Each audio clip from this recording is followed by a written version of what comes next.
नमस्कार। टीडी कहानी voice channel में आपका स्वागत है। हमारी आज की कहानी का नाम है सौतेली माँ। माँ सिर्फ माँ होती है। सुगंधा, बारात आने वाली है, देखो रश्मि तैयार हुई कि नहीं।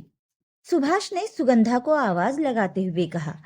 सुगंधा का दिल ये सोचकर बहुत ही जोरों से धड़कने लगा कि अब मेरी रश्मि मुझसे दूर हो जाएगी। सुगंधा रश्मि को लेने उसके कमरे की तरफ बढ़ी। रश्मि को दुल्हन के रूप में देखकर वो एक पल को वहीं दरवाजे की ओट में खड़ी हो गई। सुगंधा अपनी अतीत की यादों में खो गई। उसकी यादों का कारवां बरसों पहले जा पहुंचा था। वनिता और सुगंधा की बहुत पक्की दोस्ती थी, और हो भी क्यों ना, बचपन की दोस्ती जो थी।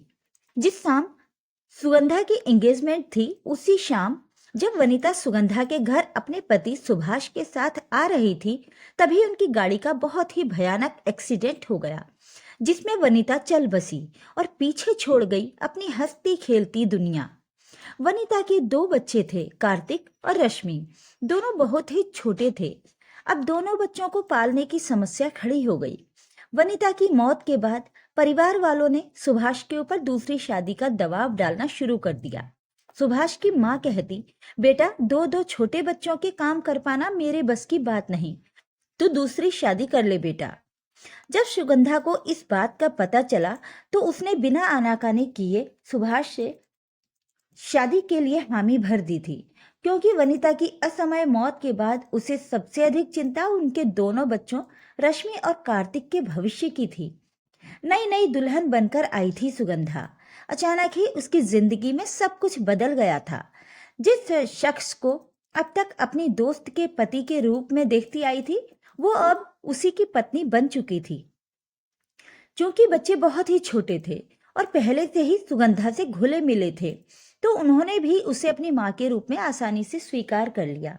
दूसरी तरफ सुभाष का भी वो बहुत सम्मान करती थी। समय बीतता रहा, बच्चों के साथ सुगंधा खुद भी बच्ची ही बन जाती और खेल खेल में उन्हें कई बातें सिखाने में कामयाब हो जाती।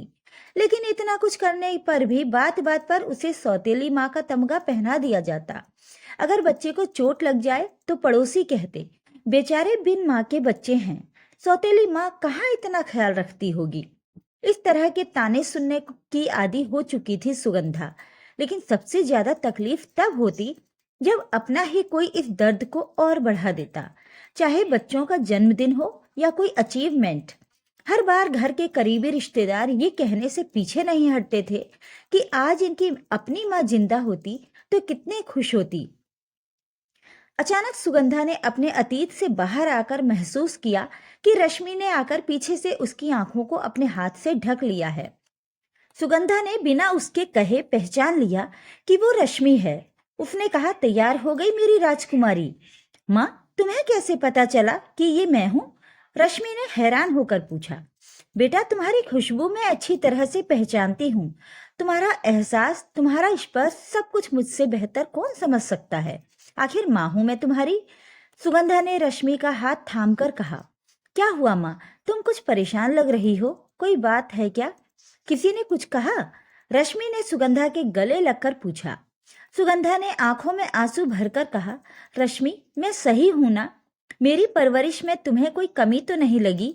अगर मेरे प्यार में कोई कमी रह गई हो तो मुझे माफ कर देना। माँ, तुमसे ही मैं ममता की गहराई जान पाई हूँ, तुम ऐसा मत सोचो। रश्मि ने माँ को गले लगाते हुए कहा। सुगंधा ने रश्मि के सर पर हाथ फेरते हुए कहा, चलो अब नीचे चलें, बारात आ गई है और उनको इंतजार करवाना ठीक नहीं। वो हंसते हुए बोली। पर रश्मि के मन में तो तूफान उमड़ रहा था। सुगंधा के आंसुओं ने उसे अंदर तक झकझोर कर रख दिया था। वो जान चुकी थी कि उसकी माँ के मन में क्या उधेड़बुन चल रही है, पर उसने अपने आप को शांत किया और सुगंधा के साथ नीचे आ गई। शादी की सारी रस्में पूरी कर हो चुकी थीं। अब विदाई का समय आ चुका था। रश्मि अपने परिवार वालों के गले लगकर बहुत रोई।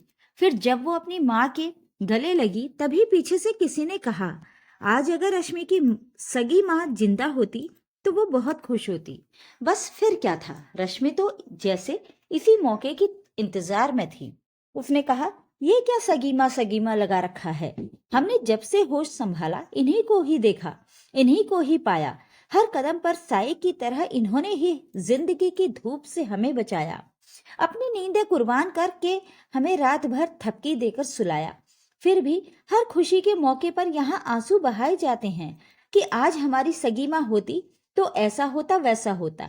आज इतने वर्षों बाद जब मैं पीछे पलटकर देखती हूँ तो एक ही लफ्ज बार बार मेरे कानों में गूंजता है, सौतेली माँ। ताउम्र इस एक शब्द से जंग लड़ती आ रही है मेरी माँ। अब तो जैसे ये इनकी पहचान ही बन गया हो।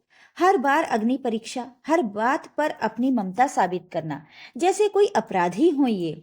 हर बार तरसती निगाह से सबकी ओर देखती हैं कि कहीं से कोई प्रशंसा भरे शब्द कह दे, लेकिन ऐसा होता नहीं। पूरे समाज ने इन्हें कटघरे में खड़ा करके रख दिया है। पर क्यों दे ये सफाई, क्यों करे खुद को साबित? माँ सिर्फ माँ होती है, उसकी ममता सगी या सौतेली नहीं होती। लेकिन कौन समझता है इन भावनाओं को? 2 कौड़ी की भी कीमत नहीं है इनकी भावनाओं की। क्या आप सभी जानते हैं कि वो तो अक्सर खुद से इस तरह के सवाल करती रहती हैं जिनका जवाब किसी के पास नहीं होता। इसके बाद रश्मि रोते हुए सुगंधा के गले लग गई और बोली, माँ मुझे माफ कर दो। माँ तुमने जो किया वो मेरे लिए गर्व की बात है। तुम तो मेरी प्रेरणा हो माँ। शायद मैंने तुम्हारा साथ देने में बहुत देर कर दी। आई लव यू माँ। आज सुगंधा को अपने आप से कोई शिकायत नहीं थी। उसके चेहरे पर एक अजीब सा संतोष था जिसे बयां नहीं किया जा सकता। अगर आपको आज की कहानी पसंद आई तो वीडियो पर ज्यादा से ज्यादा लाइक, शेयर और कमेंट कीजिए। ऐसी ही पारिवारिक और दिल को छू लेने वाली कहानियां सुनने के लिए मेरे चैनल को सब्सक्राइब कीजिए। धन्यवाद।